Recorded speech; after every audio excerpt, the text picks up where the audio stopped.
Hello, my name is Vera V, and welcome to the 15th episode of my podcast, Stories by Vera V. I'm so grateful to be here and to have you here with me, listening.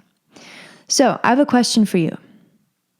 Have you ever had a feeling that you're about to burn out, but you don't know what to do with it? How to stop it, how to prevent it, how to avoid the burnout? Perhaps in that moment, you're feeling very stressed, exhausted, emotionally, physically, anxious, exasperated, meaning easily irritable, on the verge of tears, and you just don't know what to do about it. So, that pre-burnout phase? Yeah, I've been there. Let's talk about it. Interesting stories by interesting people. Stories by Vera V. Before we get into the content, into the material of this episode, I would just like to remind you that for my podcast, Stories by Vera V, new episodes come out every Monday at 9 a.m. Pacific Standard Time and every Thursday at 9 a.m. Pacific Standard Time. So you can put that into your calendar, which is personally what I do, or you can follow this podcast on Spotify or an Apple Podcast, on Google Podcasts, wherever you are, and turn on the episode notifications. So that way you'll be notified for every episode. Hello, what a smart idea, right? And while you're at it, please be sure to leave a rating. Whatever it is, I don't care. I'm not asking for 5 stars. I mean, if it were 5 stars, I wouldn't complain or anything. Like, I think that's kind of cool, you know what I mean? But I just want to hear your honest opinion and your feedback. So if you're in Spotify or Apple Podcasts, please be sure to leave a review and a rating, because I would just like to know what you think. All right, let's get into it. So before we go any further, let's define burnout and what it means according to the Merriam-Webster Dictionary. The Merriam-Webster Dictionary was founded in 1828, and I feel like to this day it is held as the standard for definition of words. So in our context, how we're going to be using the word burnout is, it's defined as an exhaustion of physical or emotional strength or motivation, usually as a result of prolonged stress or frustration. Got it. And based on my research that I've done sometime prior, burnout, it often occurs in very high stress environments and working fields like surgeons or nurses, because there's not a whole lot of sleep. You know, you're working crazy hours and it's always very high pressure because you're working with people and you just, well, to put it simply, you can't mess up. So that's what burnout is. And that pre-burnout phase, it is especially curious because oftentimes it feels like a maze and you're almost at the very end of the maze, but at the same time, you don't know what you're doing. You know what I mean? It's like you're almost trapped, but at the same time, you're not, because you can exit, but you're not sure how. So that's what we're going to be talking about here today. And for me, just as context, if you follow me on Instagram, @verynothing is my handle. You know this. You've seen this. I am a hashtag hustler. Cool emoji. Thumbs up emoji. Hearts emoji. Fire emoji. A hashtag hustler. I hustle quite a bit and I do a lot of stuff. And my days are typically very busy. And I just want to preface this, I've never burnt out. Not once, according to the definition of the word. I have not had a time period, but I was just like, I can't do anything. Like, I'm too sick and I'm too fed up with this and I can't.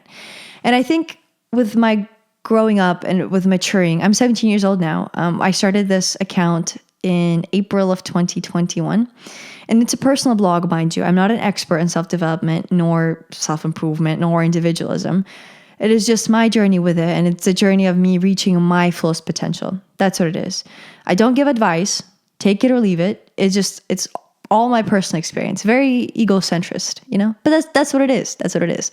So just thank you for listening. Thank you for following. Anyway, so with that pre-burnout phase, I've had it numerous times, and I can think of multiple examples. But with the actual burnout, I've never been through it, because I feel like throughout the years, I've figured out a way to prevent it rather efficiently. That sounds kind of counterproductive, because it's like, well, you've never been through it, but how do you know how to prevent it? Well, that's the point. I've never been through it, so I know how to prevent it. You know what I mean? So for this one, obviously, for this episode, as always, it's just my personal experience. It's not advice. Just my journey with it. My journey with stuff. Haha. With the pre-burnout phase, this one example in particular that I can think of is in May. So I have just started this account, right? And there was a lot of people starting to follow me. And mind you, this current routine I have right now, it is January 5th, 2022, right? Happy New Year. I don't know what that was. That was like the thing that they have at parties where you blow in and it's like a elephant trunk. You know what I mean? You blow into it and it's like, this is what I just did. So just to explain the sounds for you. Anyway, I've had this routine for quite some time. But the thing is, obviously, it's not the same as it was when I started my account in the way that I have. And that was also pretty unexpected. I never intentionally did it. Anyway, so because I've built myself up, I've built up my efficiency. I'm older now. I have not just turned 17. I'm almost 18 years old. I feel more mature. I feel more grown. I do more things now. Back then, I didn't even have a podcast. It's different. I've grown. The point is, back then, people started following me quite a bit. And I think I was at maybe 9,000 people following me in May. And I remember I was just feeling so like I couldn't do anything. I was practicing piano per usual because it's still part of my routine. I am a singer-songwriter. I'm claiming it. I am a singer-songwriter. I write songs and I sing them. So I'm a singer-songwriter. I was behind the piano and I was trying to practice. And I remember my eyes just kept tearing up. I don't even know why. It's a sort of sadness where it's almost irritable. You're irritable. You're exasperated, which means easily irritable. Let's use big words now. And that leaves you feeling perplexed because you don't know where it's coming from. You're doing all you love. Like I was at the time, I was playing the piano, I was creating content. Like I'm doing things I love. Why am I feeling this way? And like I said, it just feels like you're about to be stuck in something and you don't want to be stuck in that, but you just don't know how to exit out.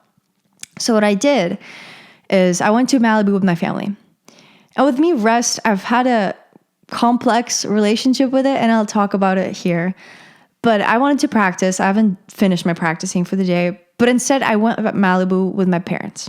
And I live in Orange County, so that was quite a drive. Not too long, but sometime. We never ended up actually going there, like visiting the beaches, because we just couldn't find parking or something. I don't remember. But just that whole trip, it cleared my head, and I came back a whole different person.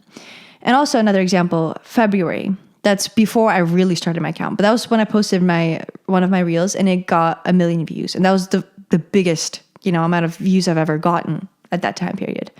I felt my days blending into one. And you can find that reel, by the way, if you scroll down far enough. It's with Lana Del Rey's song. What is it called? And there's the anthem of success before you go out. National anthem. God, you're so national anthem. There it is. Sorry, it took me a second. It's with that song. It was February. I felt all my days blending into one. So what I did is I woke up at 5 a.m. and I went for a run. And I came back a different person. So that sensation of coming back a different person, it is truly a feeling like no other. I feel like it's the best feeling in the world. Because when you're feeling that sort of way, irritable, tired, exhausted, you don't want to do it and you're procrastinating. You shouldn't be procrastinating and you just feel like you're almost done. You know what I mean? That sort of sense of done, like I'm done. You're almost there, but you're not quite yet. And you come back feeling a whole different person. It is so wonderful and it is so refreshing. So the thing with pre-burnout, as I call it, I've been there, but I haven't been with burnout, as we've already discussed, is it's a time of confusion, but at the same time, for me personally, I don't know about you, but I start to feel sort of guilty. I used to, right? I would feel guilty because I know that I'm not doing what I'm quote unquote supposed to do. And that's messing with my head because I'm like, why am I not? Like I can, I'm healthy, I'm alive. I can be doing those things, but emotionally I'm not there. Emotionally I'm fed up and I'm exhausted. And that's when I've learned to stop, or rather to switch off. Switching off, all right? Yeah. 2022, hello, new knowledge. It's when most of the work I do in my day, if you follow me on Instagram, you know this, it's creative. Obviously, there's a discipline part of it where exercise comes into it, and that I love exercise.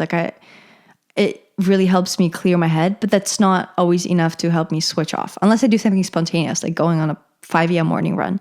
That helps because I don't do that every day, But most of the work I do is creative. I'm doing this podcast. It's creating. I'm creating content. For Instagram, I'm creating content. As a singer-songwriter, I'm writing music. By the way, my first song, I'm going to release it soon in the first half of 2022. I'm so excited. I've yet to record it and everything, but be sure to just follow up with the process because I feel like that's so fascinating, so interesting. Anyway, I'm really excited. I have a sneak peek on my most recent YouTube vlog. I quit social media as a daily content creator. You should watch it. It's kind of cool. Anyway, work I do is creative. And I feel like with creative people, I don't know, I am a creative person. Yeah, let's own this. What is this? What is this low self-esteem thing? With creative people, you get an idea that it's all bursts of spontaneity and inspiration and creativity, which is not the case. as I've interviewed and I've talked to a lot of podcast guests now, I've had 13, I think, total, like right now, but some of them have not been released. Musicians or anybody or business owners, just listen to them talk. Just literally go on my podcast, listen to those guest episodes, and they speak about discipline and how it's a really big part of their work and what they do. And I've had a lot of creatives, and all of them say that the commonality is discipline. You got to be disciplined about stuff. So with me, discipline comes through exercise. That is really the basis of everything. I love moving my body. I love movement.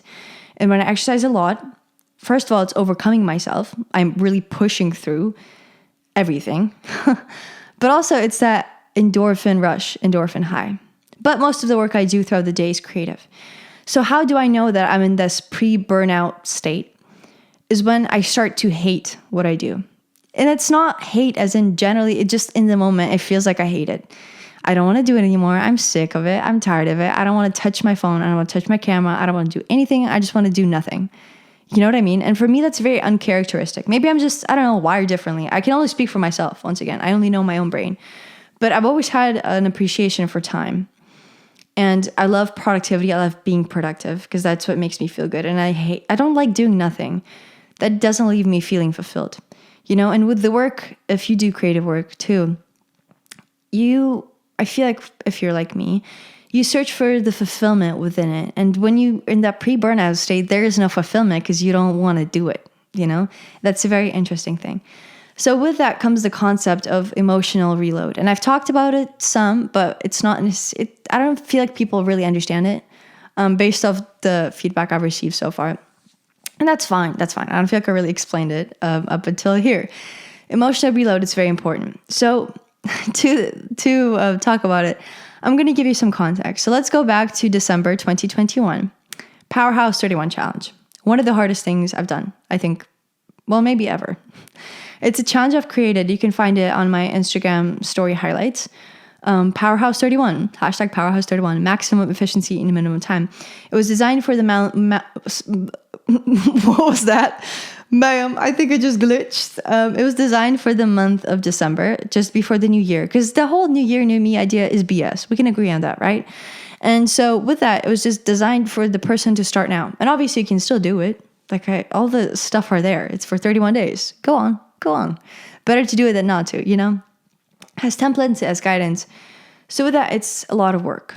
And to give some further context, I already do a lot in my day. I go to school. I'm a full-time student. I'm graduating in literally, I think, 7 school days.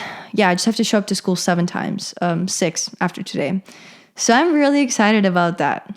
Graduating on January 13th, which 13 is my favorite number, or one of them. My second is 26 because my birthday is March 26th. So yeah, see how there's a 3 and there's a 26 and there's 13 and 26. My favorite numbers. Anyway, I'm a full-time student. I'm a senior, so I've taken less classes. I will admit to that. But I'm also running this whole social media gig, and that is part of my personal brand, and that is my work. It's my career, you know, and I'm also launching a business, which I can't talk about yet. I mean, I can, I just don't want to because I really want to finalize it before I speak on it.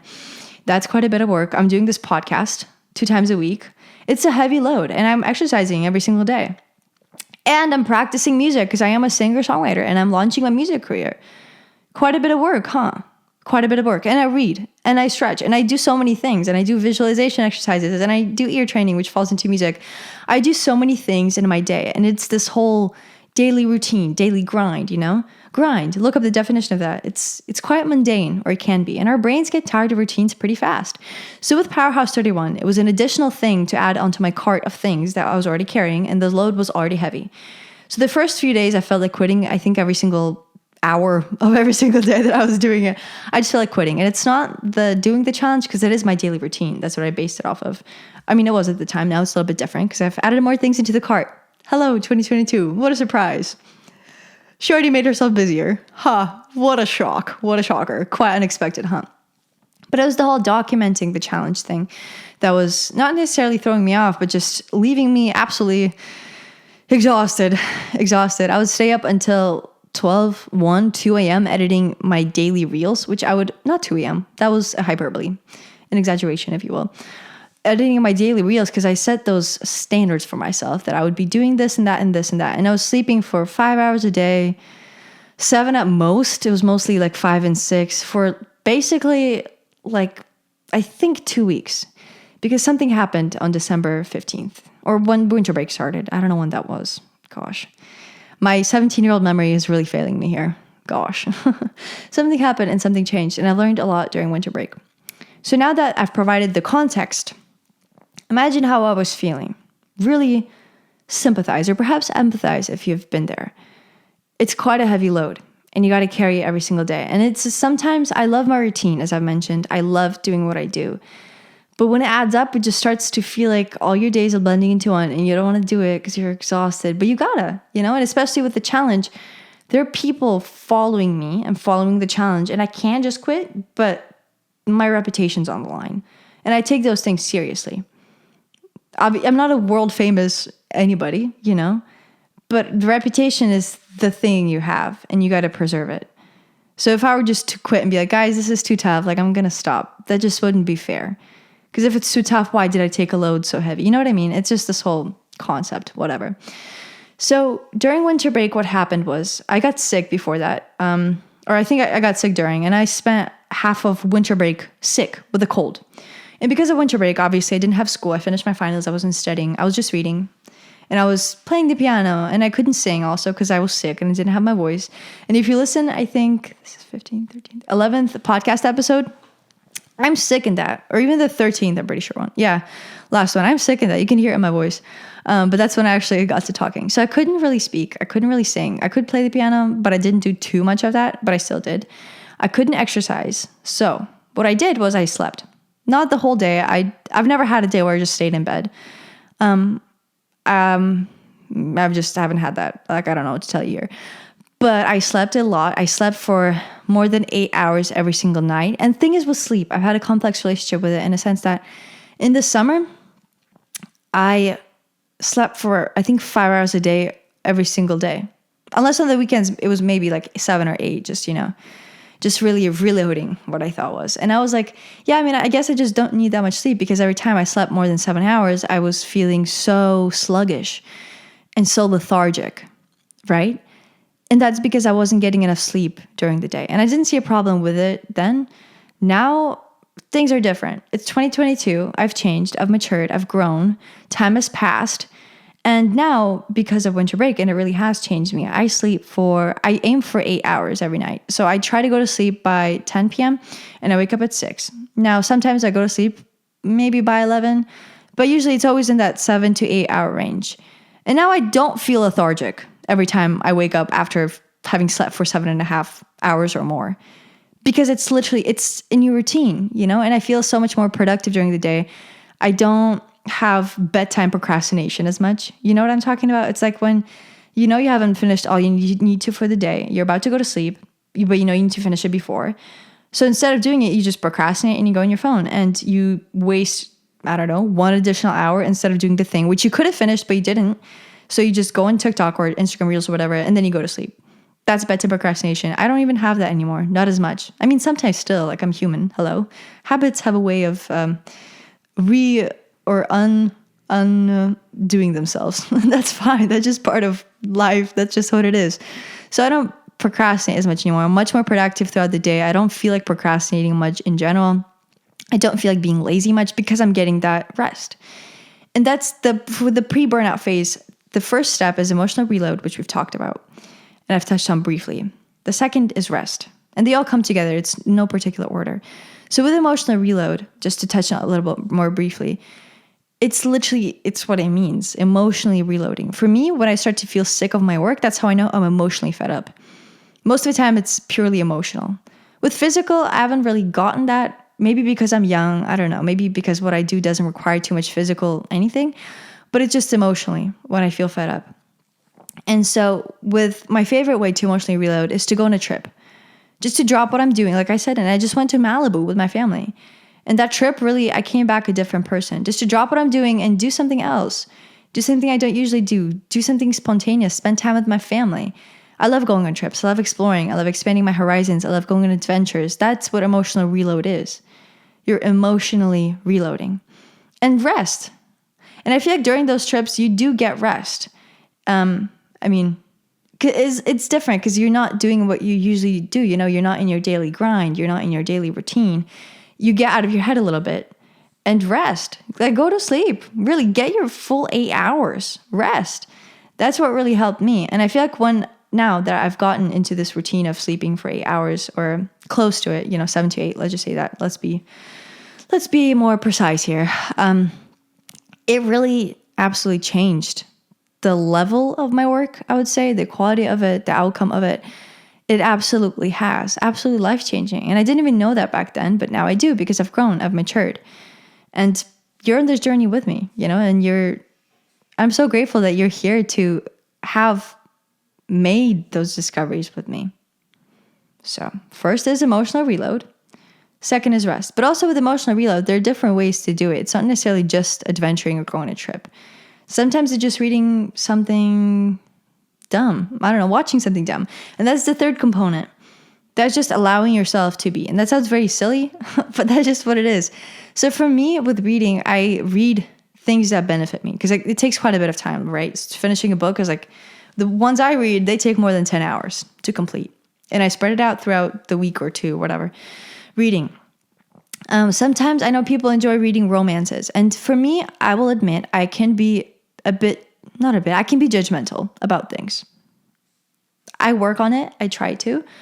I work on it basically, but I can be a pretty judgmental person. So what I never understood up until literally right now is why people would read romances, because it's like cotton candy for the brain.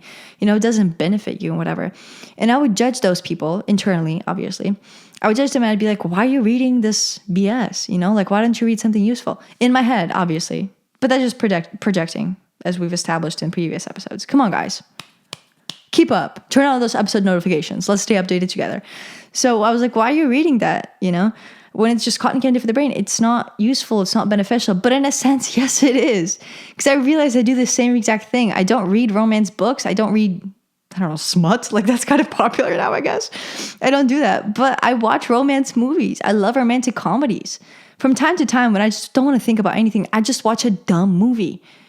I know it's dumb. I know it's not a quality work, It's perfect in its own way, and I really love that about art. But it's not a movie that I was like, oh my goodness, this really particularly grabbed me by the heart. No, it's nothing like that. But I watched that movie, and it gets my mind out of myself. It gets my mind out of my ass, pardon my language. Because that's when you're in that pre-burnout state. That's what I feel. I feel like I'm in my head so much that it's literally like where it shouldn't be. You know what I mean? And watching a dumb movie or reading a book that's just lighthearted, it gets you out of that. So that's the third step. It's just allowing yourself to be. And I feel like with self-development, what's really interesting is that there's this whole idea. And I mean, I don't think it's possible to not perpetrate it, but it's like you're supposed to be grinding 24/7, And I get that in a sense, but also nobody does that. I read about, I've heard, my dad is a big Michael Phelps fan, right? Because Michael Phelps is an amazing athlete, absolutely amazing. And so when he was training for the Olympics, based on what my dad has said, he was training, I'm not sure for which Olympics, but that's when he won the most medals, right? Because he's had this gold when he was 11. He taped it to the fridge and he told his coach, whatever. We know the story. I mean, I know it because my dad has told me it so many times.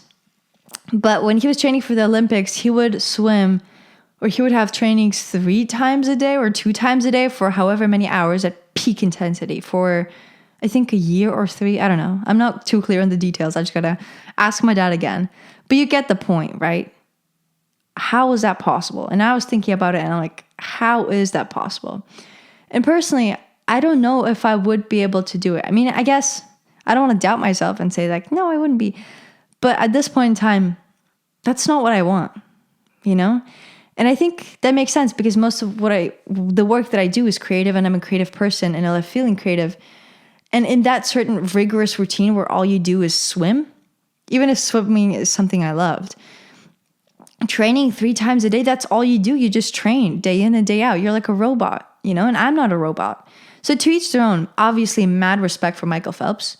From the bottom of my heart, I can't even fathom the amount of work that goes into it. But I realized that sort of lifestyle, it's not really for me. learn from other people's mistakes, learn from their experience. Not mistakes. That was not a mistake. What he did was absolutely amazing, but learn from other people's experiences is what I'm trying to say. I do that all the time.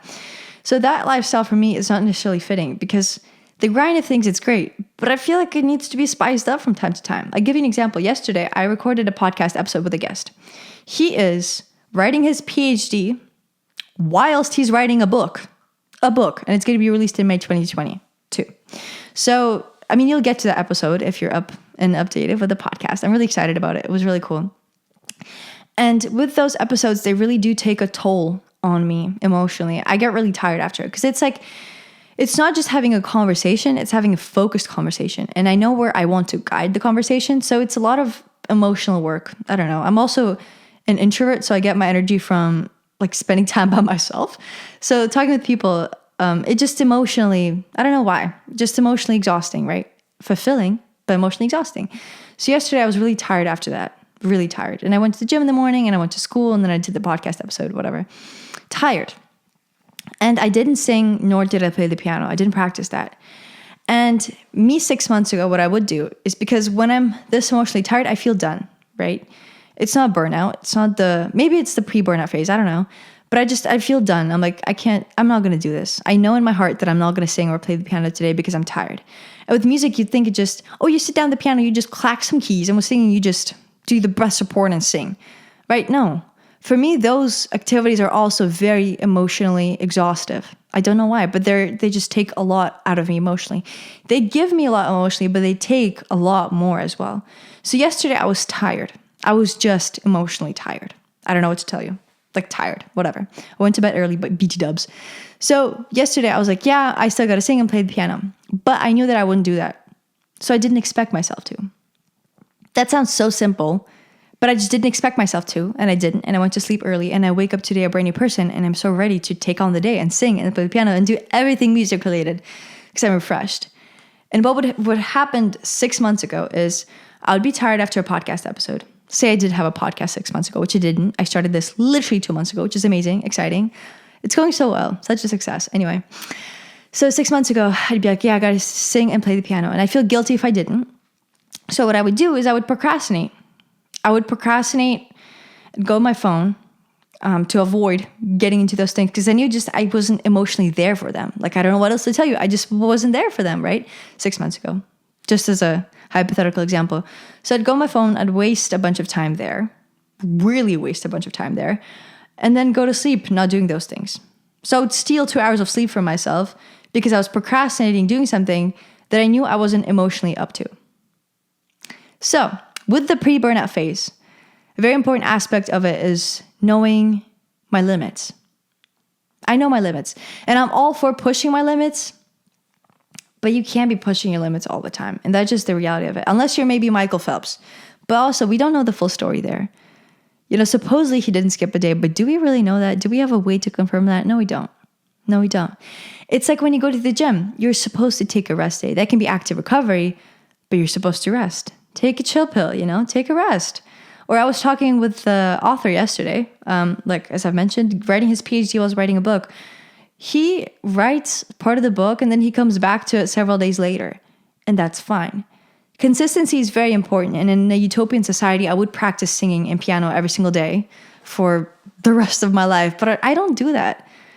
And I think what's really wonderful about stepping back for a second is that once you come back to it, you're hungrier than ever for it.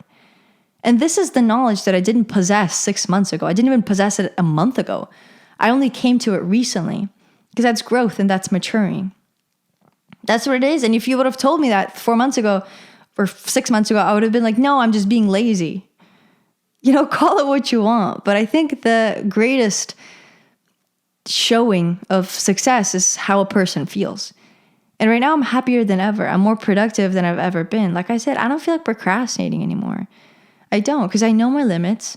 I rest, right? Sleeping, we've established that. I emotionally reload. I let myself be with just watching dumb stuff sometimes, and I don't feel guilty about it. And finally, on the topic of guilt.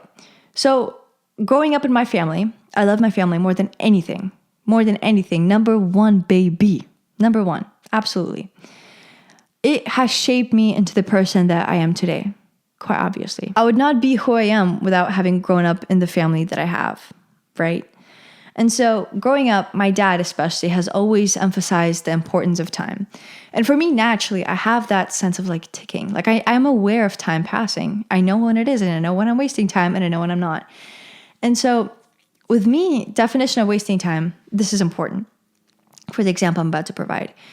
It is, I'm wasting time when I'm doing things mindlessly. When I'm mindlessly on my phone, that's when I'm wasting time. Like mindlessly scrolling through TikTok, wasting time. Lying on the couch thinking, I'm not wasting time. Maybe I'm procrastinating, but I'm not wasting time. Because I think wasting time is anything that's like not part of the human existence. I don't know. That sounds weird, but it makes sense to me in my head. So I hope it makes sense to you as well. And so my dad, growing up, he's always emphasized the importance of time out of his experience, obviously. Because he's like, yeah, I mean, I can remember the day I was 5 and this happened. And now I'm so much older, like 10 times older, and it feels like it was yesterday because time flies. And I know it does. And maybe I'm naive in a sense that it doesn't feel like it's flying too fast, but I know I'm going to wake up one day and I'm going to be 40 years old if I'm lucky to live to that, which I hope I am. And then the other day I'm going to wake up and I'm going to get 101. I want to live to 111. I feel like that'd be so cool because it's like 111. Anyway, we'll see how it goes. So yeah, time flies. We know that. And he's always stressed the importance of practicing, obviously, the importance of exercise, the importance of practicing, the importance of being time efficient. That's what I grew up on. That is what I grew up on. Just imagine that. Obviously so beneficial, and I wouldn't be the person that I am without that. But also a thing that was there is when I first started playing the piano, it was an adjustment, right? Because I was singing before that, but it was like I didn't even have proper technique. I started learning proper technique literally this year. But I've talked about this in previous episodes. So if you're curious, just click around, you'll find the info. And adjusting piano practice into my already busy day, it was quite a change because I was a full-time student, and it wasn't as easy as it is right now because I'm a senior. I'm taking easy classes, so I could have more time to focus on what's outside of school. Back then, I was a freshman or in 8th grade. And it was quite a bit. And so every time that I didn't practice, I would feel really guilty about it, like really, really guilty about it, and that wouldn't do me any favors. Guilt, it's not beneficial if you really think about it. It's not at all. It does absolutely nothing to help a person be more productive or more happy in life. It's dumb. And it comes from having expectations. Right now, when I skip practice, I feel like a tinge of guilt sometimes, but most of the time I don't. Because what it comes down to is allowing myself to be. I don't know if this is making any sense, but I just hope I'm projecting things clearly. With the guilt that I feel from not practicing, it's because I've gotten in my head too much and I've run myself like in this dark hole that I can't seem to see the end of. But when I skip, I've done this intentionally. I've skipped once just to see how it was like. And that reminded me that I do it by choice. I don't have to practice music every single day. I do it by choice. And there's so much power in that choice. And this is really a full circle moment in this episode that we're coming to, where everything I do in my daily life is by choice. School, I'm mandated to go there by government laws. I think it's a literal law to go to school. But it's still a choice for me to abide that law. So there's freedom in choice, and everything is a choice. And there's freedom in that. Everything is in the decisions that we make, right? Getting a job. Obviously, you have to support yourself financially, and I 100% get that, but it's still a choice because you want to support yourself financially. There's freedom in that choice. You don't have to. You don't have to. I mean, I don't think you would want to find out what it would be like had you not been supporting yourself. You know what I mean? But you don't have to. It's a choice, and there's freedom in that. So with that pre-burnout feeling, what's important to remember, let's recap. Emotional reload, rest, letting yourself be, living a guilt-free life, and the 5th was, well, I don't remember, but you get the point. So thank you so much for listening. If you're currently in this pre-burnout phase, take my advice, or I guess personal experience, or not, it's up to you. But just take it easy on yourself. Be gentle, There are times to push through, and there are times to just relax. Nobody grinds 24/7, even though that's sometimes what's perpetuated in the media. most of the time, actually. But that's simply not the case. Simply not the case. It's good to sleep. It's good to work. It's good to do this and do that. But essentially what it comes down to is creating a sustainable lifestyle that works for you.